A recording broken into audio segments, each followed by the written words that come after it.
Hey everyone, this is RJ Steinert. In this video I'm going to cover getting started with Fido, the temperature alarm that sends text messages. And what that means is it's a little computer that you set up in your greenhouse or anywhere else where you care about temperature. And you tell it, hey, give me a text message when it goes out of these bounds. So if it gets too hot or too cold, you can define what that means. It will send you a text message when that happens. So a good place to get started is on the farmhack.org site, where we describe two different models. There's a lot of history behind Fido.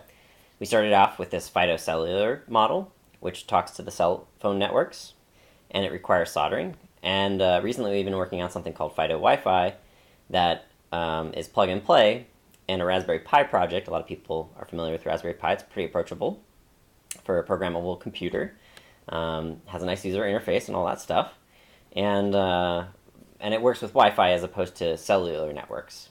And so that's kind of the first, actually the first question you need to ask yourself is, okay, I have a place that I have to understand, be alerted when the temperature is out of a certain bounds.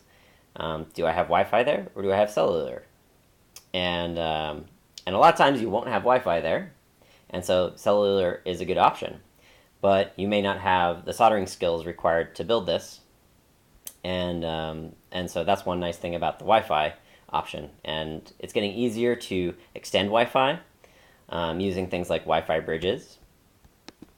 So we've been experimenting with bridges, and for about $100 you can get out to a mile, especially if there's nothing in between where you have internet and where you need to sense temperature. If there's nothing at all, this will extend very far. If there's trees, we've had good luck with that too. We've extended about a mile through trees using these kinds of things. And so that's another option too.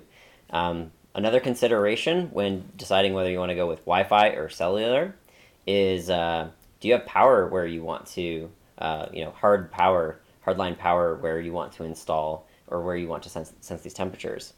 And Fido Cellular uses a lot less energy. And so the batteries, you can buy a much smaller battery for that one to be able to make it last there longer. But Fido Wi-Fi, this one is also getting more energy efficient.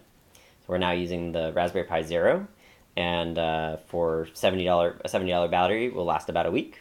And so if that's not out of your price range, and it's not actually that much more expensive than the Fido Cellular one, then that's a good call yourself for that. All right, so once you've sort of made the decision and done some research, then you'll want to check out the guides for Fido Cellular and Fido Wi-Fi.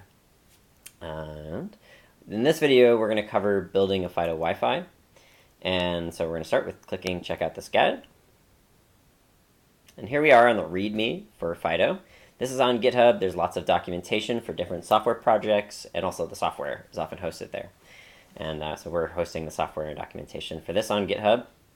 And down here we have the README. This is a link to the video, first link you'll see. And this is about when you have your Raspberry Pi set up, how to install the Fido software. And but we're not quite at that point. I want to show everybody the step one, getting the parts together and setting up a Raspberry Pi. So this is a guide we've written to talk about the things that you'll need for deployment, the considerations you can make for whether or not you'll have Wi-Fi reception where you want to sense temperature, and the tools you'll need for installation. I'm going to cover these real quickly. So for deployment, we have our Raspberry Pi 0W starter kit, and you'll notice a lot of these links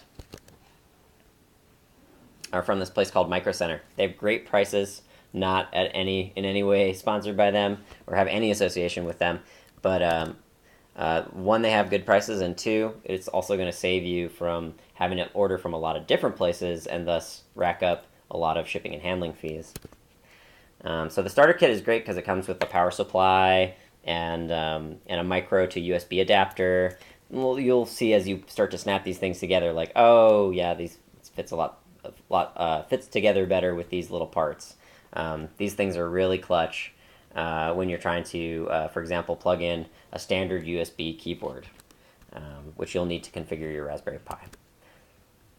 And actually, then maybe this is a good point to talk a little bit about what is Raspberry Pi. If you've never heard of it, it's a little computer, usually for $35. This one, the Zero is actually cheaper than $35, but with a kit, it ends up being $35.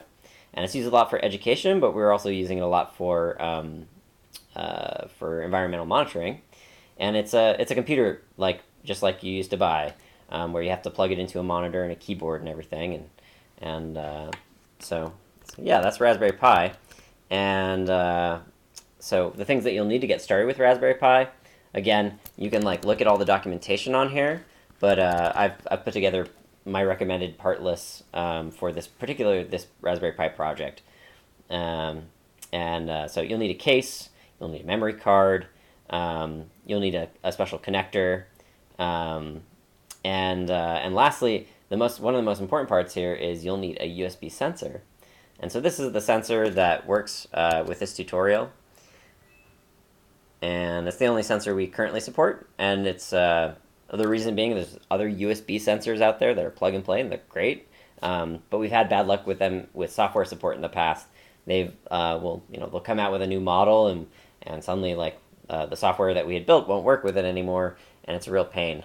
So this company, Yoctopus, has a really good track record and nice reliability on their sensors. All right, so as soon as you get all these little items, then you'll also want to consider how you're going to get Wi-Fi to your location. So we've written down a couple of points here.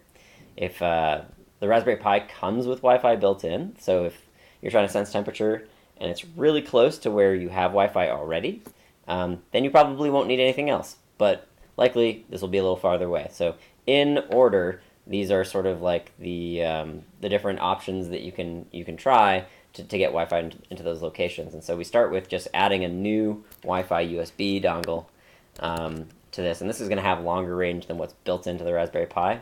This is also an item for networking that we've tested a lot and had a lot of good results. And it's interesting, we're seeing other communities also come to the same conclusion completely independently, that this particular model from TP-Link is quite reliable and has good range. And that's taking a minute there. And if that doesn't work, here's an experimental option. We're experimenting with directional antennas. You can actually build these yourself, so you'll find lots of tutorials online of how to build directional antennas. This is a pretty hefty one. This is about as tall as from my waist to my head, wide, and so you could theoretically attach this to a router on one end, attach another to your Raspberry Pi, or rather to this TP-Link. You just replace this antenna with one of these giant ones, and you'll get much further range. We're not sure exactly how far, and they're quite expensive, these antennas, so again, this is just experimental. But what we have tested a lot are these Wi-Fi bridges. And actually, we need to get a good link to the Wi-Fi bridges here, but in the other page, we have this Wi-Fi bridge link. Again, I explained those before. All right, so let's say you've decided on your, you got all your networking stuff, and you've got your items for deployment. You'll also need a couple of items for installation. These items you may or may not already have. A USB hub, because you'll need to plug a couple of things into your Raspberry Pi Zero while you're installing, like a keyboard and a mouse, and the USB temperature sensor. And you'll need a micro USB card reader for writing software to micro SD card. And that's so you can write the software of the Raspberry Pi to it. And of course, like I said, the USB keyboard and mouse. And a way to hook up your Raspberry Pi to a monitor. There's a couple different scenarios here. One is you already have a monitor with HDMI, and in which case there's nothing to buy. You're all set. It'll just plug right in. You may have a TV actually that has HDMI. That also works. You can plug your Raspberry Pi into a TV and it works just like a monitor. The other option might be is you're not afraid of the command line, so you can actually do this without hooking it up to a without directly hooking it up to a monitor, you can headlessly connect to your Raspberry Pi by typing in SSH space pi at raspberrypi.local. And third scenario you might be in is you have a monitor, but it uses VGA, so you get a VGA to HDMI adapter. Maybe you have a monitor with DVI, so you get a HDMI to DVI adapter. And last resort is you buy an HDMI monitor, and this is the cheapest one that we could find for $100. All right, those are all the pieces that you're going to need. As soon as they're all assembled, you will need to install your Raspberry Pi and get it set up with the stock Raspberry Pi software. And if you go to downloads here on the raspberrypi.org site, you'll find this operating system called Raspbian. I'd recommend going with this one. You can try Noobs as well. I've seen mixed results on with either one that people go with, but I'm going to cover Raspbian. So you click Raspbian, and you find the Raspbian Jessie with Pixel. Raspbian Jessie with Lite we haven't tested much, but the Raspbian Jessie with Pixel does the trick. You download the zip. It'll be this big file, a gigabyte large, and then you'll have this piece of software that you'll need to get onto that little SD card, a little hard drive for the Raspberry Pi. And so that's where your SD card reader is going to come in handy. And if you go to the installation guide, you'll see a couple of different ways to do it, of varying skill levels that you'll need. But I would totally recommend, and I'm very comfortable with using the command line, but I still prefer using this program called Etcher. You download Etcher, you install it, and now you have this program on your computer where you can just drag and drop that software download that you made earlier of the Raspbian image, and plug in your SD card, and voila, flash complete, and it's done. You can plug it in your Raspberry Pi afterwards, plug in the monitor, plug in the keyboard, plug in the power, and voila, you have Raspbian running, and you're ready to start your Fido installation. So, all right, so you've gotten to the point where you have everything, all the parts that you need. You have Raspbian running, so you are ready for step 2. We go back to the Fido repository and look at step 2. I've made another video demonstrating, start to finish, how to run the Fido software and how to go through the tutorial and how to do your first test. And so I hope this video was helpful. And if you have any questions, feel free to hit me up, either in the GitHub issue queue. Go back here. Number of ways to reach me. If you're registered on GitHub, you can go to the issues. You have an issue, question, you find a bug, something like that, anything at all, click new issue, and you can type it out here. This will email me directly. Also, feel free to hit me up in the comments in the Fido tool page on FarmHack. All right, thanks for watching. Good luck. And again, if you have any questions, feel free to reach out.